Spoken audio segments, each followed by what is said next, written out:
Here's how you can turn off the save and play feature on Terabox without any hassle.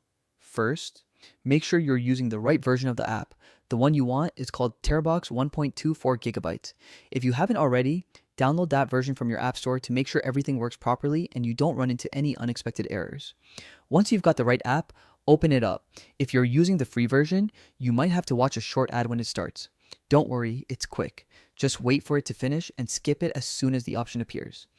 This only happens the first time or occasionally depending on the version you have. Taking a few extra seconds here ensures the app loads smoothly without interruptions later. Next, tap on your profile icon in the top left corner to open the settings menu. From there, look for the option labeled Auto Backup. Tap on it to open the backup settings. Inside Auto Backup, you'll see a couple of toggles. One is for automatic photo backup and the other is for automatic video backup. Simply go ahead and turn both of these off.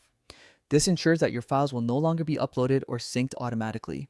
You'll have full control over what gets saved and when, so you won't have to worry about unexpected data usage or storage filling up on your device.